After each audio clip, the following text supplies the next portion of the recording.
ओम श्री गणेशाय नमः। श्री जानकी वल्लभो विजयते। बालकांड को आगे बढ़ाते हुए दोहा नंबर 309 के आगे। राम सिय शोभावधि सुकृत अवधि दौराज, जह तह पुर जन कहहि अस मिली नर नारी समाज। सियापति राम जय जय राम, मेरे प्रभु राम जय जय राम। अर्थात श्री रामचंद्र जी और सीता जी सुंदरता की सीमा है और दोनों राजा पुण्य की सीमा है। जहाँ तहाँ जनकपुर वासी स्त्री पुरुषों के समूह इकट्ठे हो होकर यही कह रहे हैं, जनक जी के पुण्य की मूर्ति जानकी जी हैं और दशरथ जी के सुकृत देह धारण किए हुए श्री राम जी हैं। इन दोनों राजाओं के समान किसी ने शिव जी की आराधना नहीं की और ना ही इनके समान किसी ने फल ही पाए। इनके समान जगत में ना कोई हुआ, ना कहीं है, ना होने का ही है। हम सब भी संपूर्ण पुण्यों की राशि हैं, जो जगत में जन्म लेकर जनकपुर के निवासी हुए और जिन्होंने जानकी जी और श्री रामचंद्र जी की छवि देखी है। हमारे सरीखा विशेष पुण्यात्मा कौन होगा। और अब हम श्री रघुनाथ जी का विवाह देखेंगे और भली भांति नेत्रों का लाभ लेंगे। कोयल के समान मधुर बोलने वाली स्त्रियां आपस में कहती हैं कि हे सुंदर नेत्रों वाली, इस विवाह में बड़ा लाभ है। बड़े भाग्य से विधाता ने सब बात बना दी है। ये दोनों भाई हमारे नेत्रों के अतिथि हुआ करेंगे। बारहि बार स्नेह बस जनक बोलाओ बसीय, लेन आयहि बंधु दो कोटि काम कमनीय। सियापति राम जय जय राम, मेरे प्रभु राम जय जय राम। अर्थात जनक जी स्नेहवश बार बार सीता जी को बुलवावेंगे और करोड़ों कामदेवों के समान सुंदर दोनों भाई सीता जी को लेने विदा कराने आया करेंगे। तब उनकी अनेकों प्रकार से पहुनाई होगी। सखी, ऐसी ससुराल किसे प्यारी न होगी। तब हम सब नगर निवासी श्री राम लक्ष्मण को देख देख कर सुखी होंगे। हे सखी, जैसा श्री राम लक्ष्मण का जोड़ा है, वैसा ही दो कुमार राजा के साथ और भी हैं। वे भी एक श्याम और दूसरे गौर वर्ण के हैं। उनके भी सब अंग बहुत सुंदर हैं। जो लोग उन्हें देख आए हैं वे सब यही कहते हैं। एक ने कहा, मैंने आज ही उन्हें देखा है। इतने सुंदर हैं मानो ब्रह्मा जी ने उन्हें अपने हाथों से संवारा है। भरत तो श्री रामचंद्र जी की ही शक्ल सूरत के हैं। स्त्री पुरुष उन्हें सहसा पहचान नहीं सकते। लक्ष्मण और शत्रुघ्न दोनों का एक ही रूप है। दोनों के नक्शे शिखा तक सभी अंग अनुपम हैं। मन को बड़े अच्छे लगते हैं, पर मुख से उनका वर्णन नहीं हो सकता। उनकी उपमा के योग्य तीनों लोकों में कोई नहीं है।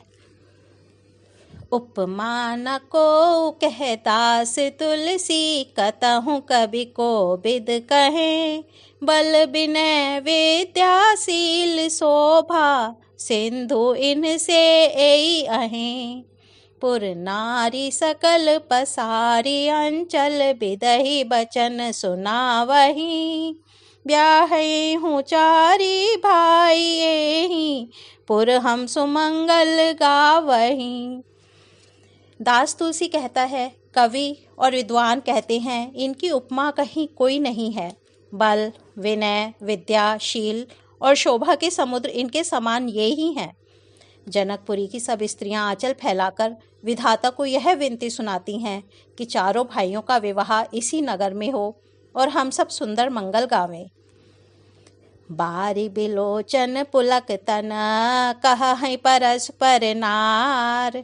पुण्य पयो निधि भूप दो, सखी सबु करब पुरारी। सियापति राम जय जय राम, मेरे प्रभु राम जय जय राम। अर्थात नेत्रों में प्रेम अश्रुओं का जल भरकर पुलकित शरीर से स्त्रियां आपस में कह रही हैं कि हे सखी, दोनों राजा पुण्य के समुद्र हैं। त्रिपुरारी शिवजी सब मनोरथ पूर्ण करेंगे। इस प्रकार सब मनोरथ कर रही हैं और हृदय को उमंग उमंग कर उत्साहपूर्वक आनंद से भर रही हैं। सीता जी के स्वयंवर में जो राजा आए थे, उन्होंने भी चारों भाइयों को देखकर सुख पाया। श्री रामचंद्र जी का निर्मल और महान यश कहते हुए राजा लोग अपने अपने घर गए। इस प्रकार कुछ दिन बीत गए। जनकपुर निवासी और बाराती सभी बड़े आनंदित हैं। मंगलों का मूल लग्न का दिन आ गया। हेमंत ऋतु और सुहावना अगहन का महीना था। ग्रह, तिथि, नक्षत्र, योग और वार श्रेष्ठ थे। लग्न मुहूर्त शोधकर ब्रह्मा जी ने उस पर विचार किया और उस लग्न पत्रिका को नारद जी के हाथ जनक जी के यहाँ भेज दिया। जनक जी के ज्योतिषियों ने भी वही गणना कर रखी थी। जब सब लोगों ने यह बात सुनी तब वे कहने लगे, यहाँ के ज्योतिषी भी ब्रह्मा ही हैं। धेनु धूरी बेला बिमल सकल सुमंगल मूल, विप्रनः कहेउ विदेह सन, जानि सगुन अनुकूल। सियापति राम जय जय राम, मेरे प्रभु राम जय जय राम। अर्थात निर्मल और सभी सुंदर मंगलों की मूल गोधूलि की पवित्र वेला आ गई और अनुकूल शकुन होने लगे। यह जानकर ब्राह्मणों ने जनक जी से कहा। तब राजा जनक ने पुरोहित शतानंद जी से कहा कि अब देर का क्या कारण है। तब शतानंद जी ने मंत्रियों को बुलाया। वे सब मंगल का सामान सजाकर ले आए। शंख, नगाड़े, ढोल और बहुत से बाजे बजने लगे तथा मंगल कलश और शुभ शकुन की वस्तुएं, दधी, दुर्वा आदि सजाई गई। सुंदर सुहागिन स्त्रियां गीत गा रही हैं और पवित्र ब्राह्मण वेद की ध्वनि कर रहे हैं। सब लोग इस प्रकार आदरपूर्वक बारात को लेने चले और जहां बारातियों का जनवासा था वहां गए। अवधपति दशरथ जी का समाज वैभव देखकर उनको देवराज इंद्र भी बहुत ही तुच्छ लगने लगे। उन्होंने जाकर विनती की, समय हो गया, अब पधारिए। यह सुनते ही नगाड़ों पर चोट पड़ी। गुरु वशिष्ठ जी से पूछकर और कुल की सब रीतियों को करके राजा दशरथ जी मुनियों और साधुओं के समाज को साथ लेकर चले। भाग्य विभव अवधेश कर, देखी देव ब्रह्मादि, लगे सराहन सहस मुख, जानी जन्म निज बादि। सियापति राम जय जय राम, मेरे प्रभु राम जय जय राम। अर्थात अवध नरेश दशरथ जी का भाग्य और वैभव देखकर और अपना जन्म व्यर्थ समझकर ब्रह्मा जी आदि देवता हजारों मुखों से उसकी सराहना करने लगे। देवगण सुंदर मंगल का अवसर जानकर नगाड़े बजा बजाकर फूल बरसाते हैं। शिवजी, ब्रह्मा जी आदि देववृंद यूथ टोलियां बना बनाकर विमानों पर जा चढ़े और प्रेम से पुलकित शरीर हो तथा हृदय में उत्साह भरकर श्री रामचंद्र जी का विवाह देखने चले। जनकपुर को देखकर देवता इतने अनुरुक्त हो गए कि उन सबको अपने अपने लोग बहुत तुच्छ लगने लगे। विचित्र मंडप को तथा नाना प्रकार की सब अलौकिक रचनाओं को वे चकित होकर देख रहे हैं। नगर के स्त्री पुरुष रूप के भंडार सुघड़, श्रेष्ठ, धर्मात्मा, सुशील और सुजान हैं। उन्हें देखकर सब देवता और देवांगनाएं ऐसे प्रभाहीन हो गए जैसे चंद्रमा के उजियाले में तारागण फीके पड़ जाते हैं। ब्रह्मा जी को विशेष आश्चर्य हुआ क्योंकि वहां उन्होंने अपनी कोई करनी तो देखी ही नहीं।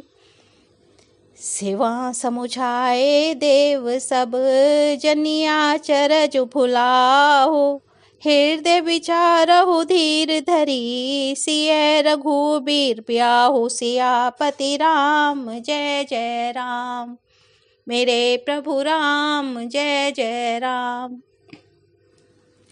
अर्थात तब शिवजी ने सब देवताओं को समझाया कि तुम लोग आश्चर्य में मत भूलो, हृदय में धीरज धरकर विचार तो करो कि यह भगवान की महिमामयी निज शक्ति श्री सीता जी का और अखिल ब्रह्मांडों के परम ईश्वर साक्षात भगवान श्री रामचंद्र जी का विवाह है, जिनका नाम लेते ही जगत में सारे अमंगलों की जड़ कट जाती है और चारों पदार्थ अर्थ, धर्म, काम, मोक्ष मुट्ठी में आ जाते हैं।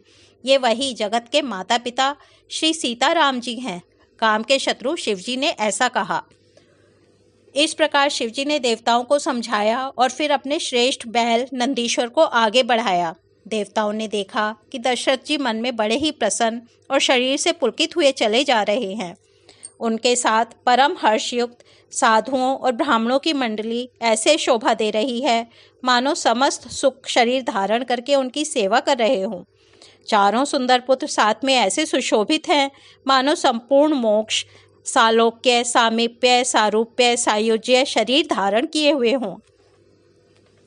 मरकत, मणि और सुवर्ण के रंग की सुंदर जोड़ियों को देखकर देवताओं को कम प्रीति नहीं हुई, अर्थात बहुत ही प्रीति हुई। फिर रामचंद्र जी को देखकर वे हृदय में अत्यंत हर्षित हुए और राजा की सराहना करके उन्होंने फूल बरसाए। राम रूप नख सिख सुभग बारहि बार निहारे, पुलक गात लोचन सजल उमा समेत पुरारी, सियापति राम जय जय राम, मेरे प्रभु राम जय जय राम। अर्थात नख से शिखा तक श्री रामचंद्र जी के सुंदर रूप को बार बार देखते हुए पार्वती जी सहित श्री शिव जी का शरीर पुलकित हो गया और उनके नेत्र प्रेमाश्रुओं के जल से भर गए। राम जी का मोर के कंठ की सी कांति वाला हरिताभ श्याम शरीर है। बिजली का अत्यंत निरादर करने वाला प्रकाशमय सुंदर पीत रंग के वस्त्र हैं। सब मंगल रूप और सब प्रकार से सुंदर भांति भांति के विवाह के आभूषण शरीर पर सजाए हुए हैं। उनका सुंदर मुख शरद पूर्णिमा के निर्मल चंद्रमा के समान और मनोहर नेत्र नवीन कमल को लजाने वाले हैं। सारी सुंदरता अलौकिक है, माया की बनी नहीं है, दिव्य सच्चिदानंदमयी है। वह कहीं नहीं जा सकती, मन ही मन बहुत ही प्रिय लगती है। साथ में मनोहर भाई शोभित हैं, जो चंचल घोड़ों को नचाते हुए चले जा रहे हैं। राजकुमार श्रेष्ठ घोड़ों को उनकी चाल को दिखला रहे हैं और वंश की प्रशंसा करने वाले मागध भाट विरुदावली सुना रहे हैं। जिस घोड़े पर श्री राम जी विराजमान हैं, उसकी तेज चाल देखकर गरुड़ भी लजा जाते हैं। उसका वर्णन नहीं हो सकता, वह सब प्रकार से सुंदर हैं, मानो कामदेव ने ही घोड़े का वेश धारण कर लिया हो।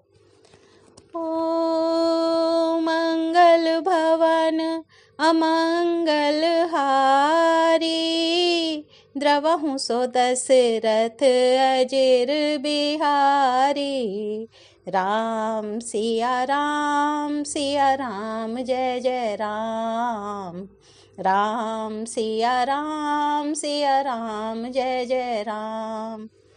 आज बालकांड को यहीं विराम देते हैं, कल इसके आगे बढ़ेंगे। धन्यवाद।